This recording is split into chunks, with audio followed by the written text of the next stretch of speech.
Welcome to Question Time. Tonight we are in Beckenham. On tonight's panel, Mims Davies, elected in 2015, a minister under Theresa May, now a government employment minister. Backbench Labour MP, formerly a shadow minister in Ed Miliband's team and known for her campaigns on a number of issues, including maternity leave for MPs, Stella Creasy. Stephen Flynn, elected as an MP in 2019, the SNP's Westminster spokesperson on business, energy and industrial strategy. Nazir Afzal, solicitor, former chief Crown prosecutor for the North West of England and former chief executive of the Association of Police and Crime Commissioners.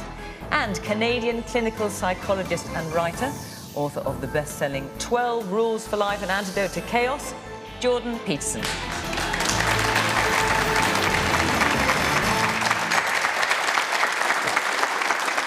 Welcome to the panel, welcome to our audience here in Beckenham, great to see you, and welcome to you at home, of course. Do join in the conversation on social media in the usual way at BBC Question Time, and we'll hear what you think about tonight's debate. So, our first question tonight is from Valerie Hero. Is the decision to water down the eastern extension of the high-speed line a betrayal of the people in the north who voted for the Tory government? And how can this decision be explained in the context of levelling up? Stella. You've asked and answered your question, because absolutely it is a betrayal. 60 times the government told us they were going to provide not just High Speed 2, which is the connection between Birmingham, Leeds and London, but also the Northern Powerhouse line, which would have connected through Bradford. I'm pretty sure Nazir's going to have some strong words to say about that. And actually, as a London MP, I care passionately about these things, because for me, it's not an either-or. TfL, our local ride, is also being held to ransom by this government. It's like they're trying to make it harder for people to get to work, just at the point when we need people to be able to get to work to come out of the pandemic. Investing in infrastructure like railways is absolutely critical, not just to levelling up, but to our entire economy. And I just can't get my head around it. We saw a budget where they were investing and encouraging people to take flights, but now we're making it harder for people to travel around the country, travel between the country, travel across country. It is a complete betrayal. Many people voted for this government, and I recognise why they did that, because they heard a government that said, we understand this country is uneven and that's not in anyone's interest. Well, now we know what they meant was the unevenness was between their mates rather than the communities and regions across our country, and we'll all pay the price accordingly. Nazir. Well, I have the good fortune of living in Manchester, although I lived in London, so I don't want you to hold that against me. And absolutely, what Stella said a moment ago, we've gone from the Prime Minister's car crash last week to this train crash today.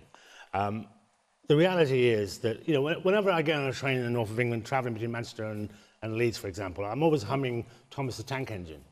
Gosh, that must be something for the other passengers. Well, it says something about me, I think. We used to... I dread to think who you think the fat controller is. Well, until recently we had pacer trains, which were old buses upon which we attached railway wheels. And we had a ladder that you would use in your back garden as your escape route. That was until a few months ago. And the government have made promises around the Northern Rail for 60 times, I think Stella said, and she's right about that. We, in the north of England, invented railways, by the way. You know, it was worldwide. We invented them, north of England. Yet we now have crowded railway lines on with poor services, which don't necessarily get to where you want to get to. You take your life in your hands when you do. That can't be right. And I think the point you made quite eloquently about levelling up. You know, we were promised that we would be one country, and we would act like one country and behave like one country. But now you've got a sense where that practically people in the north were lied to. We were lied to. We were told that this actually is, you know, fraudulent, being able, because you win votes on the back of this. And you said that we were going to ensure that everybody would be equal. And the reality, of course, is that we're second-class citizens in the north of England. And we will be second-class citizens because the government wants to save a bit of money. And yet, I'll give you a good example. Wales is paying for HS2 and doesn't go anywhere near Wales.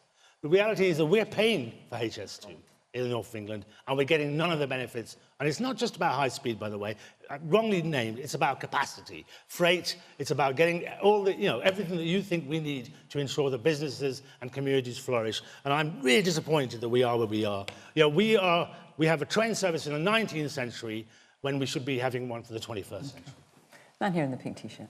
Don't you think, for the amount of time that it's going to save on the travelling that it's a waste of money in the first place. Well, you wouldn't want to be spending any of it? No, what's it going to save? 10 minutes to Birmingham? OK. Man here in the brown top. For me, this is an issue of trust. The Conservatives had this in their 2019 manifesto, and they won votes off the back of this. So how can we now trust the Prime Minister who promises one thing but delivers something entirely different? I mean, that's it, isn't it, Mims Davies? The Prime Minister repeatedly said this was a brilliant idea and promised it, and now it's not going ahead. Why is he reneged on his promise? What's the rationale from the Conservative side? I mean, saving money is pretty vague, because if it's an investment, it's not necessarily a saving. So what's the rationale for doing this? So we've got an integrated rail plan announced today where 8 out of 10 commuters will see a benefit.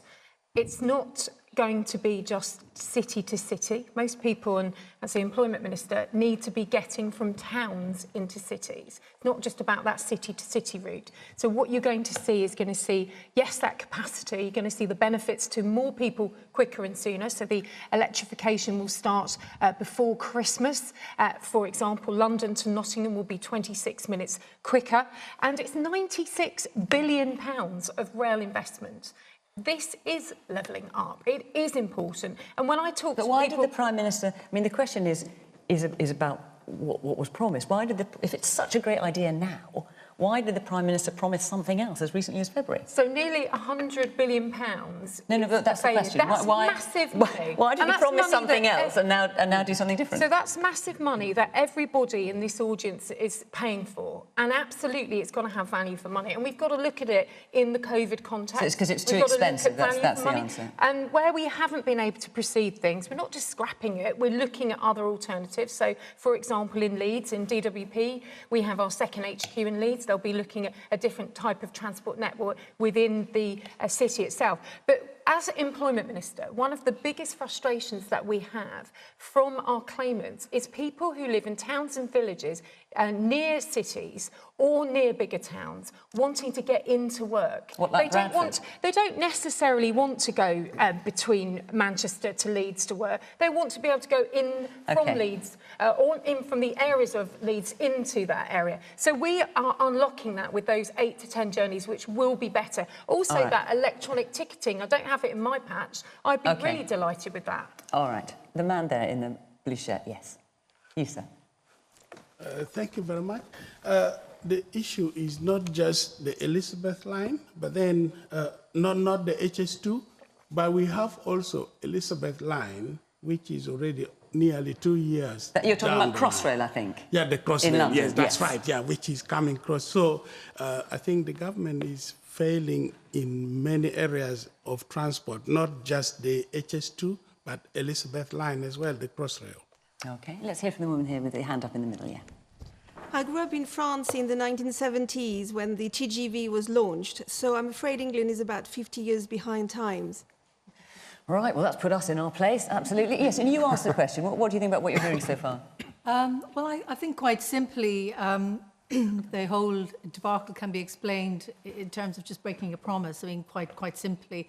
And I think it's quite interesting how the whole idea has been kind of reconceptualized. So it's not the kind of original plan, but it's now connecting other areas that weren't in the plan in the first place, which clearly is a good idea, but that is not, in my view, what people voted for. It's not what people understood. And I think from my point of view, if I lived in the north, if I was, kind of riding on the great powerhouse, I would be bitterly, bitterly disappointed that it's losing so much traction so quickly. Stephen? Yeah, I look at this in a slightly different way, because if HS2 is not going to Leeds, the reality is there's no chance it's coming to Scotland.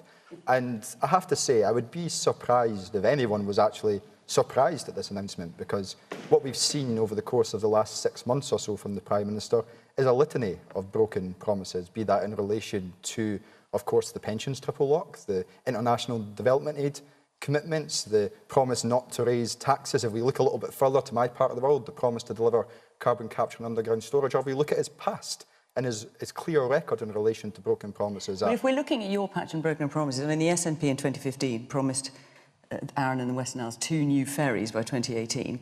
They're 3 years late, they're £100 million over budget, and they're still not here. Although the Western Isles is certainly not quite my patch. Well, no, when you're talking about what's happening up in Scotland. You can comment on everyone else's and everything else that's going on. It is on the other side of the country. No, but I'm just saying in terms of a broken promise. There has clearly been difficulties in terms of delivery of that project. But if we're and there's no forgiveness for other difficulties. Mims, I'll let you speak. If we're looking at the reality of Boris Johnson's premiership today, if we look at his history, it is broken promise after broken promise. And we see the reality of that in the polls at the moment, with his Conservative Party dropping. And we see the reality of that in Scotland, where the Tories haven't, of course, won an election since 1955. Jordan, I don't expect you to be, given that you hail from Canada, to be up on the ins and outs of Northern Powerhouse Rail versus HS2. But part of this question is Veronica, tell me if I'm paraphrasing you wrongly, is about broken promises. That's why, Valerie, forgive me, it's about broken promises, and the Prime Minister in particular. Well, it's a tough topic because it's very difficult for a politician to know everything about everything. And so it's easy to promise and then look into the details and find out that your initial promise was based on faulty information.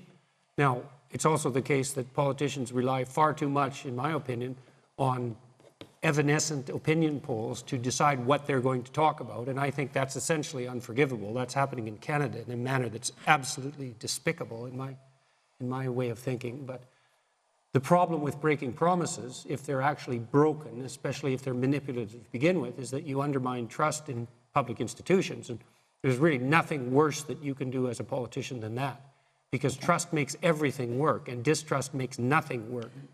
So people are right to be sensitive about what they see as, well, potential deceit. Now, you have to cut politicians a bit of a break because they are dealing with unbelievably complicated issues. Infrastructure issues are unbelievably complicated, and they can easily be wrong and then find out later.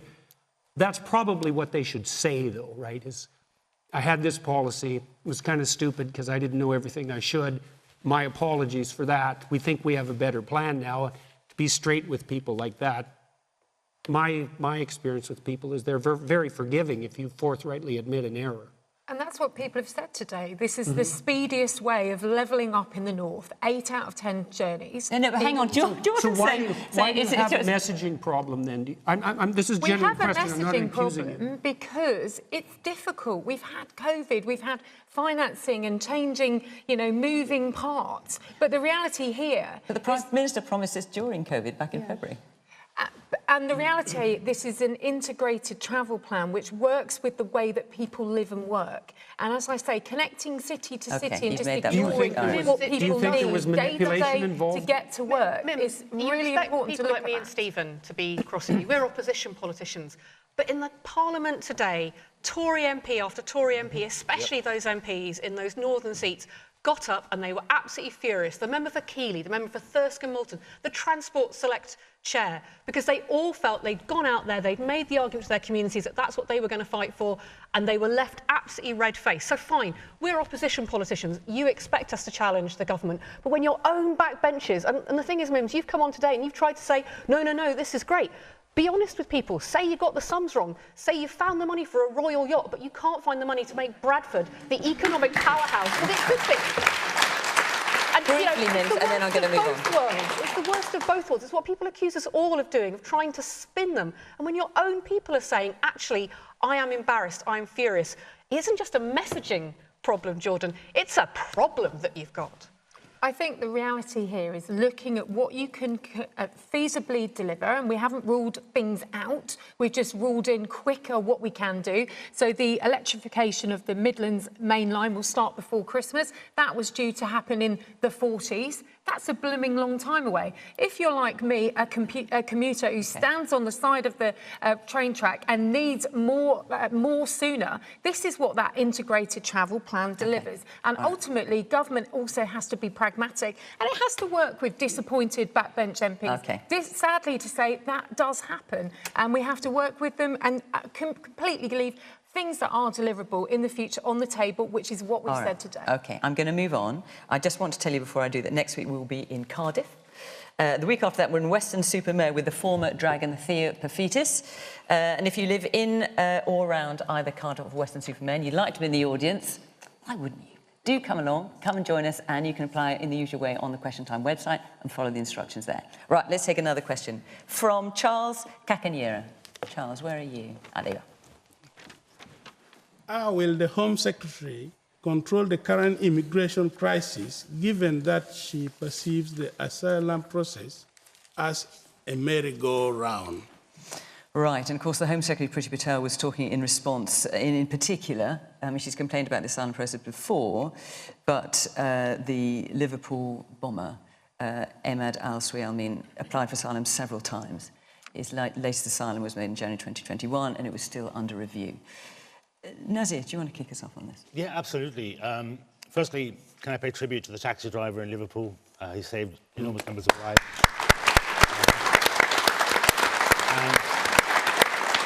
And to the emergency services, and then obviously we'll have to learn a great deal about what happened in this particular case.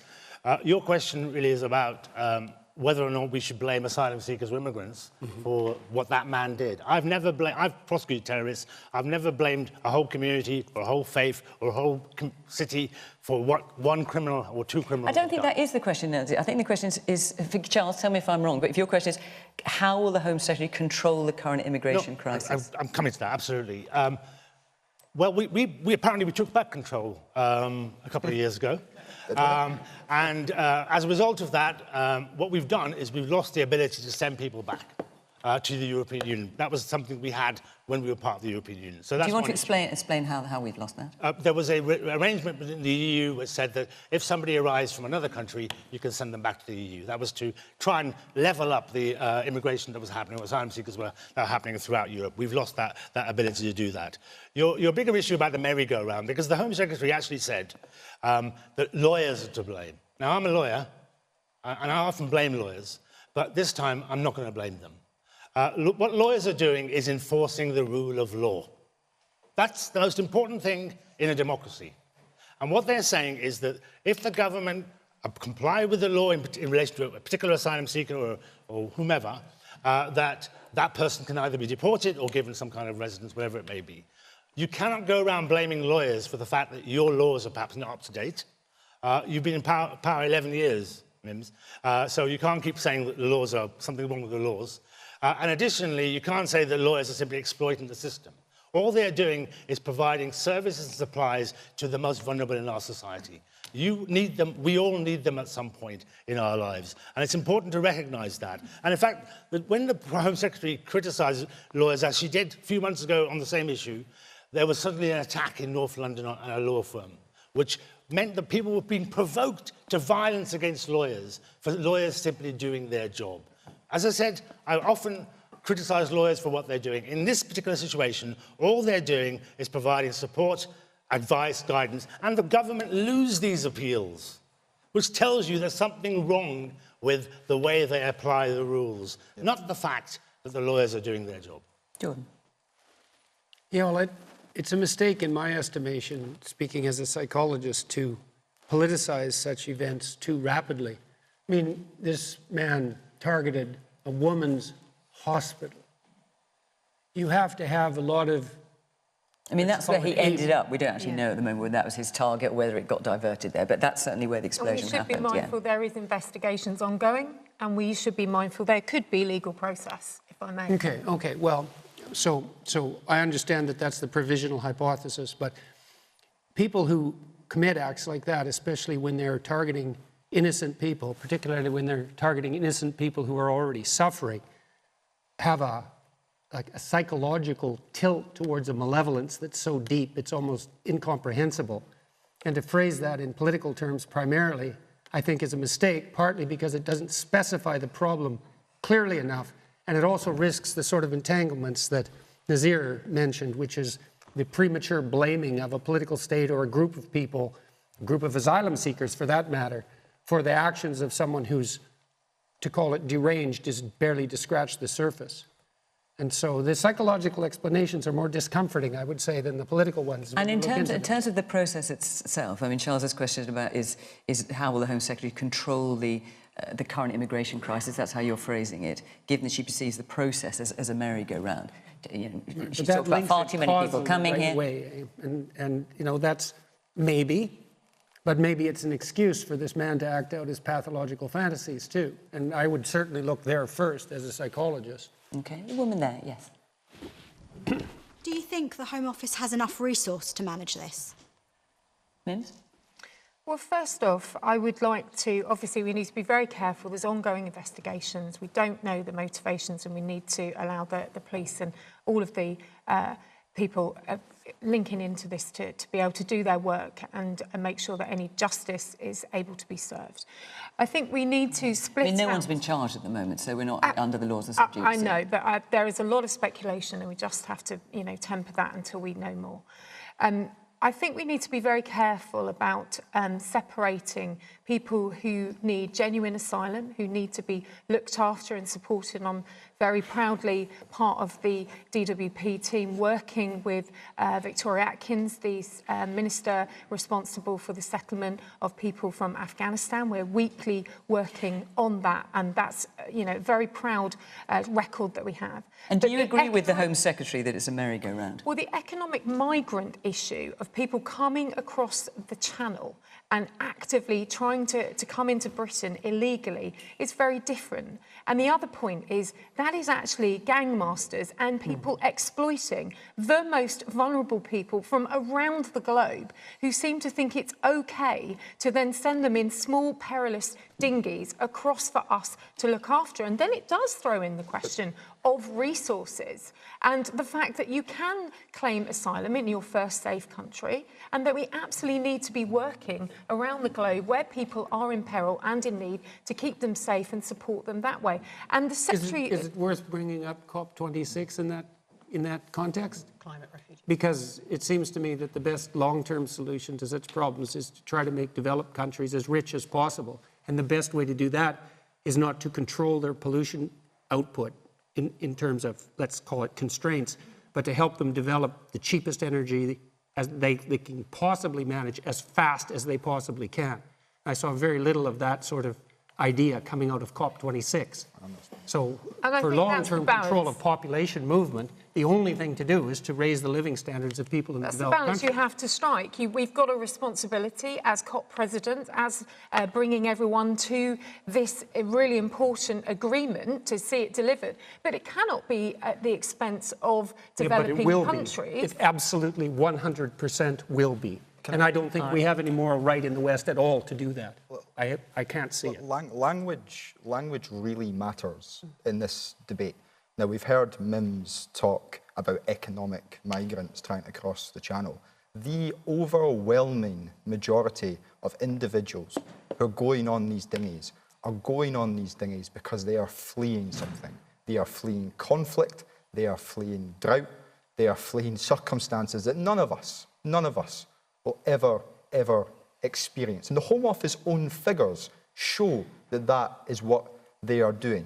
So this argument that they're economic migrants is absurd. And the reason that they go on those dinghies is because of the government's policies, the hostile environment that they have created, the fact that they got rid of safe routes, the fact that they have turned a blind eye to what would the SNP do, Stephen? It's this government... Well, I'll tell you what they won't do is they won't give safe haven. Only one Scottish authority looks after the migrants through the voluntary dispersal team. Talking a good game, but not in reality. I'll tell you exactly why only one Scottish local authority does that, because I happen to be a member of a Scottish local authority until a couple of years ago, and that is because the Home Office do not provide Scottish local authorities with the resources to do it, and they do not want to take part in this UK government's hostile approach to people who are seeking asylum in this country. Language matters. It's about time the UK government realised that. Okay. Stella, I'll come to you. Sorry, were you in the glasses? France is a safe country. France is a safe country, you're saying? If they're seeking asylum, why don't they seek it in France? Because it's a safe country. And this again... I mean, they're not required to by law. Well, exactly. This is a common misconception that someone has to apply for asylum in the country that they go to. So, sir, I would simply say, if someone is fleeing Yemen and they go to one country and their family go to another, do they have to both claim asylum in different countries? Can those families not be reunited? That is the sort of policy that we should have, and the UK government's walked away from it. Just to follow that point up, that there's no drought or famine in France. I think my point is being missed somewhat here. OK, let's hear the man in the white T-shirt here. Thank you. I think Stephen was absolutely spot on. Language, it's such a powerful tool, and I think Priti Patel is almost treading dangerous waters with it in terms of how she's dividing different groups. I mean, if you're almost categorising, you know, the asylum seekers as all as like committing terrorist activity, it just creates that divide between communities. I think with what Jordan was saying in terms of looking at the actual reasons, the psychological reasons for why they're doing these sorts of acts, I think that's the critical issue to do to look at first. All right. Charles, you asked the question. You've had your hand up for quite some time. Right.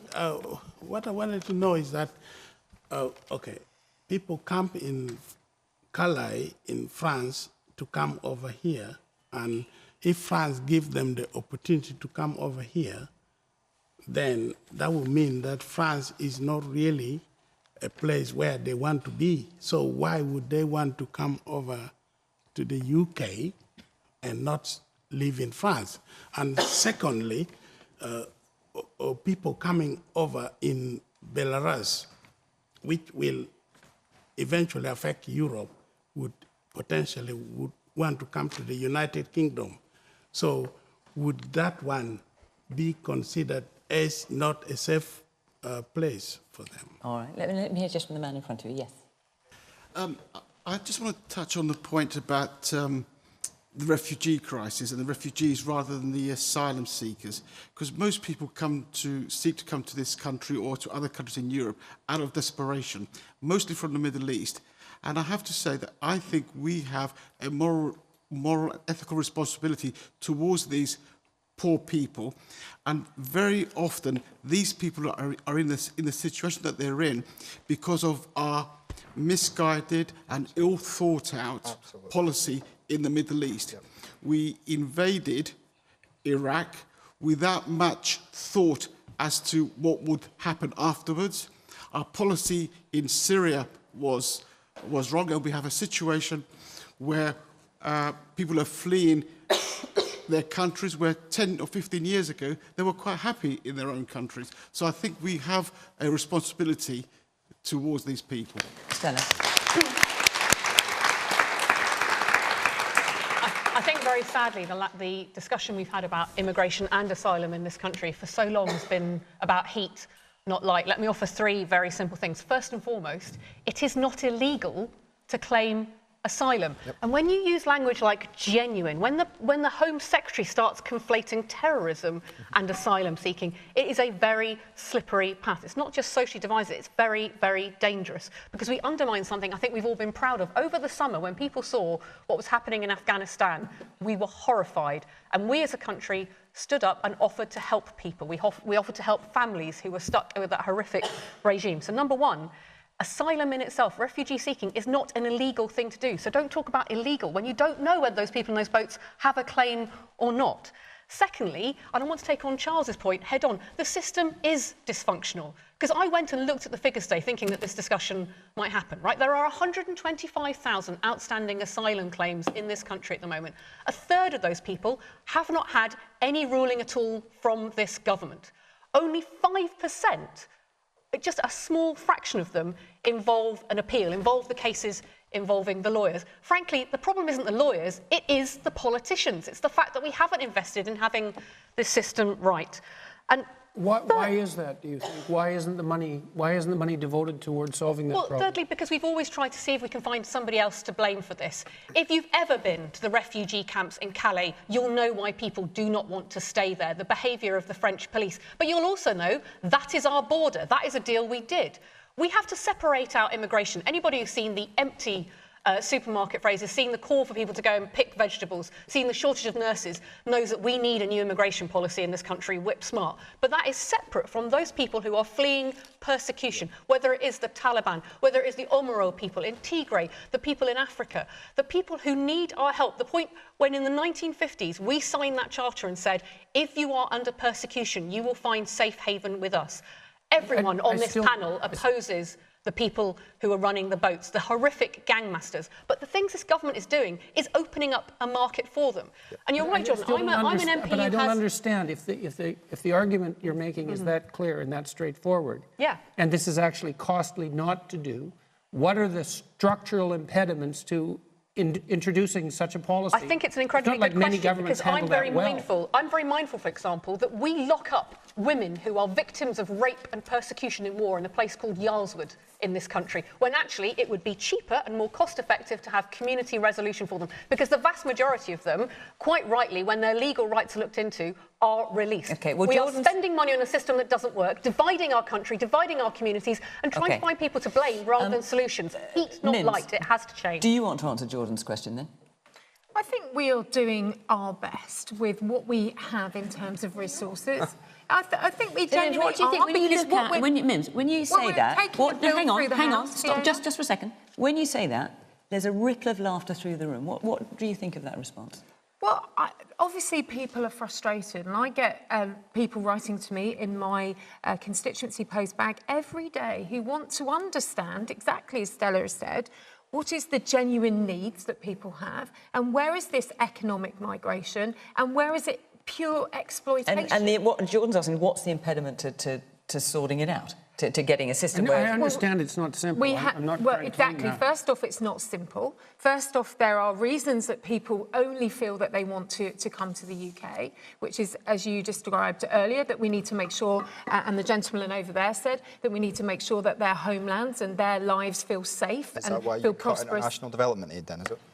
Well, I would... Because the consequences of that will be that people will seek to go elsewhere. I wouldn't mind being questioned if you were doing your bit in Scotland. Is that why you've not delivered upon, well, your part of the promise for £100 billion towards developing countries so that they can combat climate change? Because the consequence will be that those individuals will have to flee drought and they will come to Europe and they will come to the UK. Is that why your government has done none of those things? So your government is not looking after and doing its fair share of people coming to these shores. And at the moment we are looking... Give me some detail. And at the moment we're even looking to try and do the fair share around the Afghanistan resettlement, which is going brilliantly well. I'm very proud of DWP on the ground in the bridging hotels. More than our fair share. We took 10% of the UK's Syrian refugees.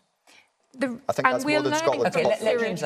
We're learning from the Syrian resettlement scheme has worked brilliantly. And in fact, as Stella was saying earlier, we've got employers coming forward who are really keen to work with migrants, who are really keen to help people to, settle and give them that better life. But what we do need to do is stop those gangmasters who are taking £15,000 life savings off people, who are taking perilous trips day in, day out across to these shores. You've made that point. But it's so important. And you I know. It's just making it okay if somebody drowns in a boat and we don't blame people and hold them accountable. So don't tell me that this government cares about these people, because most of the people on those boats are from Afghanistan.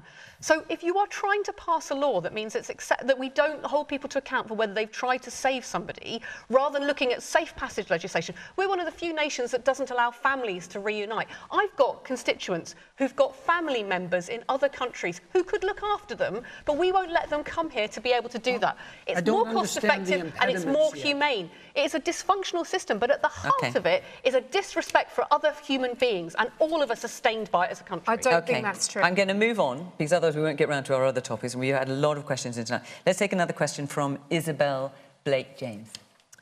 Is it time to outlaw second jobs for MPs, or would we risk a brain drain from the House of Commons as a result? Stephen? I'm not sure we'd certainly risk a brain drain when I look across the benches sometimes. I do have to say it, people who don't seem to partake in conversation very much. But you struck upon an extremely important point, because what we've seen over the course of the last week has shamed us all.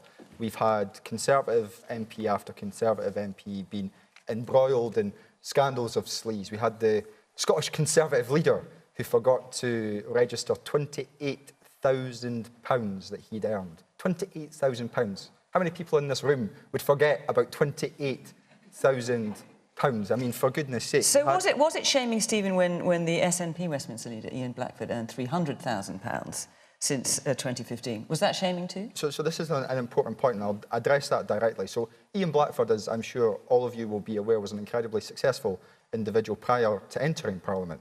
And Ian has phased out all of his external directorships. He showed leadership. Well, he has now, but not before he earned £300,000, in fairness. He had to phase them out. He was a successful individual prior to entering Parliament. It took 5 years to phase them out. And he has shown leadership in that regard. And that's leadership that's contrary to Boris Johnson. Because what Boris Johnson has done was when one of his MPs who lobbied on behalf of a private company, the Prime Minister didn't show leadership, he sought to cover it up. And what we've seen over the course of the last couple of weeks is a light has been shown on the Conservative Party. And the reality is that we should all be angry about that, because despite everything that's happened over the course of the last couple of weeks, they still believe that it's one rule for them and another rule for the rest of us. Jordan. Well, I have, I would say, increasing sympathy for politicians on both sides of the ideological spectrum as I get to know more and more of them. And the fact that the public tends to assume that the political life is a gravy train and that most of the people involved are there for what is in it for themselves. And I don't think that that's true, certainly not in a functional state. And it's very difficult for people who are managing a political career to also simultaneously manage their own stable finances and economic development. A lot of people take a big hit in their career development to enter politics. It's a very unstable lifestyle. And so, and then they're also in interaction with people. You talk about lobbyists, you know, but lobbyists have their viewpoint too. Lobbyists are people. As a politician, I'd interject and say it's not, by the way. What's that? Certainly not an impediment in any way, shape or form, just for clarity. Well, it depends on who you are when you enter politics. The man you talked about, for example, has to put his finances on hold in order to get... Well, so you have a case right there where that's happening that you made. But when we enter politics, we do so, firstly, knowing what the salary is, and it's an incredibly good salary, by the way, particularly for people from my sort of background. Mm-hmm. But more important than just the salary is the sacrifice that we all want to make to try and make people's lives better, to represent the public and improve their lives. That's the most important thing. Nothing to do with ourselves. It's also genuine in the case of most people on both sides of the political spectrum. But the last few weeks have shown in the UK that it's not been genuine. People have been feathering their own nest to try and suit their own means as opposed to looking after the public's interests. Yeah, well, that does happen. The woman there in the glasses. Surely it's a choice as well that you get into that career. Absolutely. You know, it's not you take that sacrifice knowing that that's what you're doing. So do you think MPs should have second jobs or not? No, I don't. OK. Woman here in the pink top. I just find it interesting how £20 a week can be taken away from the most poor people in society. And it's really difficult for those earning over £80,000 to think of losing some extra income. So you're talking about universal credit. Yes, the woman there in the green sweater. I mean, how can MPs do their jobs properly if they've got another job on the go? Stella, I mean, the Labour leader had another job on the go, didn't he? I mean, he was earning over 100 grand from legal work. You want the political knockabout on this, and I think it's a fair point, isn't it? I feel horrified by all of this because I think back. I feel like I'm old enough to remember when we had the cash for questions crisis in this country. When I first started thinking about getting involved in politics because I wanted to change. No, I'm going back to John Major. Oh, John Major, I'm going of course, back, that's how old I am. OK. Because we could go back to the Blair government as well on other issues, but OK. And at that time, you know, it would have been shocking to me to think that the Prime Minister was involved. I didn't think John Major was involved. I just didn't think he knew that what that was going on within his own party. We know when the fish rots from the head, we're all covered by the stench. You talk about trust in politics. Right now, only 15% of people trust politicians to tell the truth. The frustrating thing for me is, no, I don't think MPs should have second jobs. I don't know where people would find the time, for goodness sake. I mean, in the last month alone, I've just had a baby. I've got no maternity cover as an MP. I'm trying to work. I had 3,000 emails and requests from my local community, and I've been trying to deal with all of them. So where people find all these extra hours. But and in fact, you brought your baby along tonight. I know. He's backstage. I have to. I'm working. And you know, if you want to talk about getting more people into politics, maybe open it up to mums. Crazy idea. But one of the things that really worries me about all of this is what Owen Paterson did, the original thing that's brought all this up. It's been illegal since the 1600s. It wasn't about whether you have a second job or not. It's about a conflict of interest. Yeah. Now, you know, there might be some second jobs. You might say, OK, you want people who are legally qualified because of the Attorney General. You might want people who are doctors who are qualified. But what you don't want is the conflict of interest. So I don't care whether you are doing 1 hour or 100 hours. If you are in hock to a private equity firm in the city, and therefore that affects how you vote, or it could affect how you're voting on the laws that regulate our finance in this country, we've got a problem. That's why people don't trust us. And the problem is, do I think, if I was that young, excited teenager thinking about changing the world when all that first happened and I was horrified but but thought that still government could do good. Would I think that now, looking at this situation?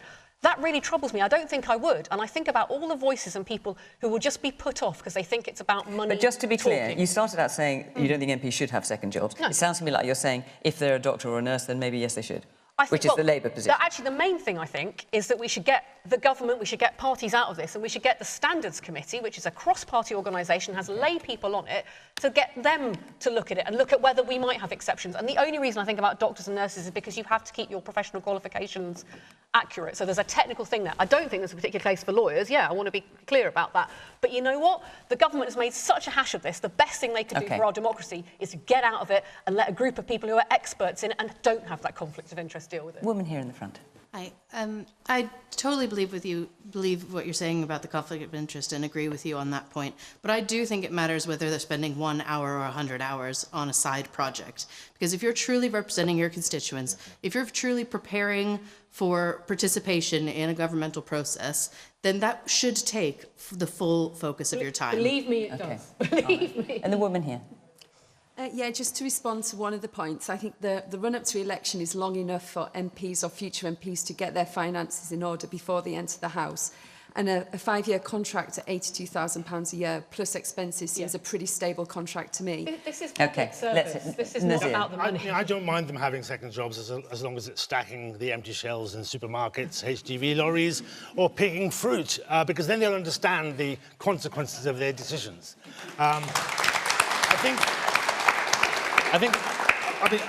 I also think that if you're involved in working in the public service, doctor, nurse, social worker, that kind of thing, I think there's some value in doing that because you, as ministers or parliamentarians, you're responsible for the public service. It gives you an insight. Again, it's about how many hours, but it gives you an insight as to what's happening in those. But also, some ministers are responsible for business. Do you think they shouldn't work? Some ministers are responsible for business. Do you think they shouldn't work in businesses? Right. Well, I draw the line there, and I draw the line simply because of this. I think having a second job that's in a private organisation, profit-driven, changes your first job. Simple as that. Never mind the conflicts of interest and the potential conflict of interest, etc. The reality is that you are the voters of Beckenham. Did you appoint or did you elect an MP for Barclays or an MP for Beckenham? You've got to ask yourself, in terms of your perception, is this person amplifying your voices or somebody else's voices, some corporate's voices? I think that's where the tension lies, and it's about perception rather than reality. Or as reality, it's important that you know that your MP is working for you. I know a lot of people who... You know, I know a lot of people who have staggeringly successful careers, and they're often loath to go into a political field despite the tremendous expertise they've developed because they have to put everything that they've already accomplished on hold or in hawk, in a sense, to enter the public sphere. And I think one of the I understand the conflict of interest problem, but one of the problems with that is that the most highly competent people in many fields are dissuaded from a political career because it requires the unproductive sacrifice of everything they've built. And so what that does, in some sense, is deprive us of some of the best people who could be considering politics as a mode of public service. And so that's a complicated problem to try to solve. Woman there in the green top. Hang on, wait a minute. Let's just get the mic to you. There you go. Why do we assume that such people are the best people? They're obviously not the because best they've people for the demonstrated job. extreme competence in at least one area of That's inquiry. banking, that's that person. This is why we're in the situation where we are with people like politicians that we have at the moment that are corrupt. There's no transparency, there's no accountability that you get in industry, and we don't even have it in our politics at the moment. Yeah, but that's not because why of you this have corruption. attitude No. That what is perceived as a good leader. No, And that's not why you have that issue problem. is. Most people who are successful in their given field aren't corrupt. It's very difficult to become successful and be corrupt. So I know making people that like to think that, but it's just not true. Corruption is good, it's acceptable. Look, 3% of the population is psychopathic, and it never really goes above that. And the reason that it never goes above that is because being psychopathic is not a very good strategy. And so the idea that people in power are corrupt, by definition, especially if they've built up their stature and influence as a consequence of competence, is simply wrong. And so you do want people who've demonstrated high levels of competence in at least one other field to serve as potential political candidates. What else would you use as a criteria for their ability? So why is What that else do you have? 3% elevated as our leaders? Why is that 3% elevated as our leaders? They're not. They aren't. That's wrong. And to think that way is counterproductively cynical. It's absolutely the case that institutions have a proclivity towards corruption under some circumstances. That's true of all institutions. But to blindly assume that that's more characteristic, let's say, of your political leaders than it is of you, for example, as a person, or that it's more specifically characteristic of political leaders than people who are operating at the highest level of their capacity in other areas. It's an empty sort of cynicism.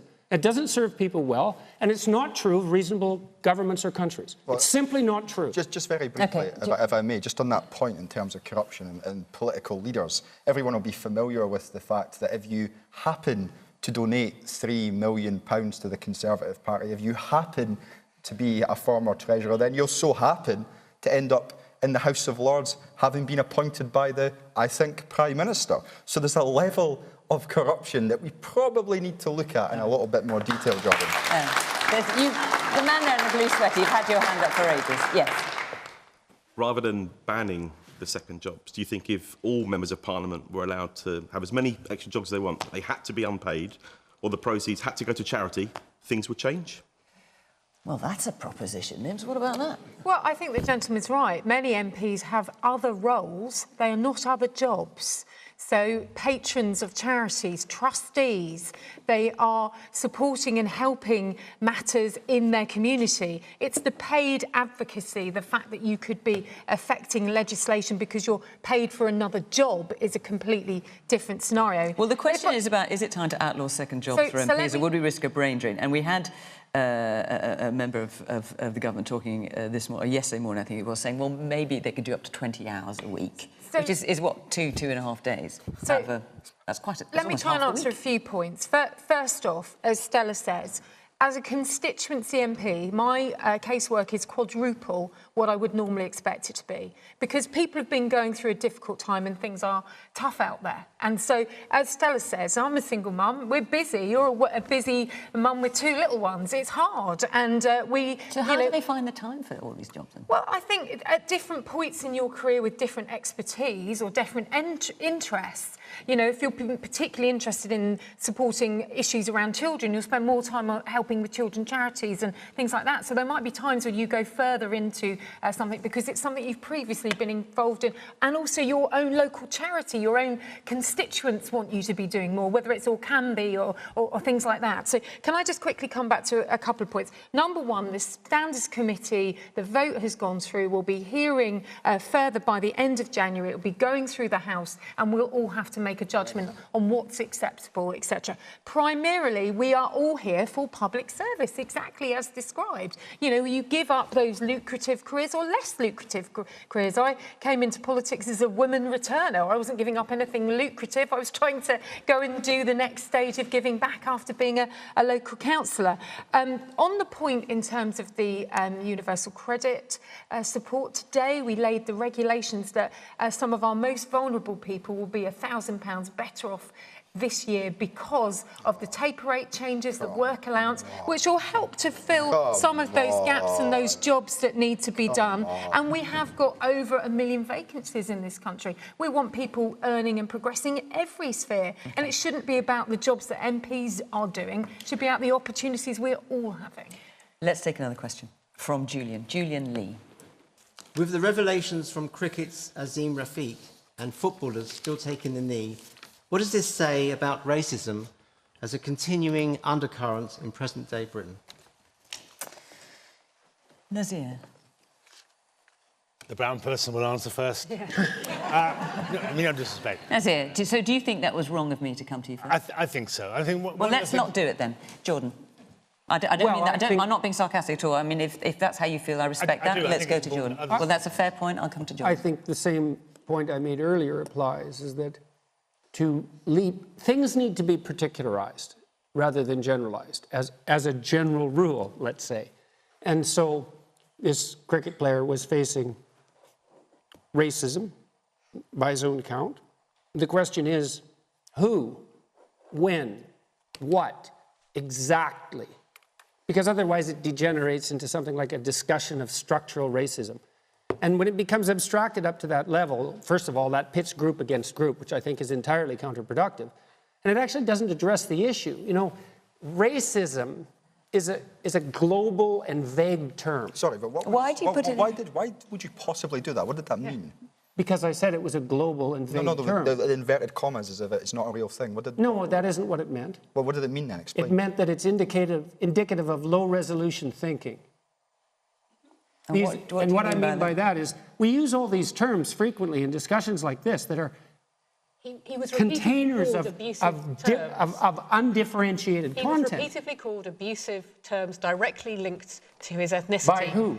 By not just one, but repeated members of the Yorkshire Cricket Club. He's had people contacted him. If it walks like a duck, Jordan, talks like a duck, I'm not it's a duck. It's racism. I am not denying his experience. Right. What I asked was exactly who and when, and you just answered that question. So I would say those specific people should be held specifically to account for their actions before any movement up the abstraction hierarchy to a discussion of something like structural racism, which I don't think is helpful. Well, he has talked about institutional racism in cricket. He says that's what he's experienced as a term, institutional racism. Right, I know. And like I said, I believe that abstracting up the problem to that level of analysis does no good because it pits groups against groups. I think it exacerbates the problem. The concept of structural racism.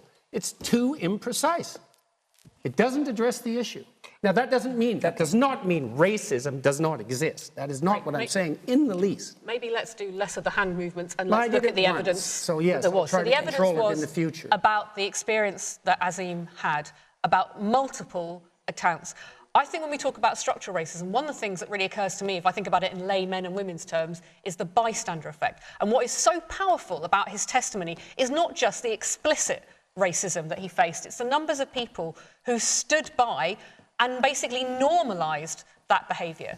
And all of us have a challenge to ask ourselves whether we are normalising forms of racism. And actually, I think that's what Nazir called you to account to about Fiona tonight, was to say we normalise the idea. If we're going to talk about racism, we go to the person of colour first and ask them to give us their hot take. Can I just say, in my defence, I also tried to get everyone on the panel first as well, to make sure so that everyone has a go at the first question. But when we talk about that what you did was racist. I don't believe that.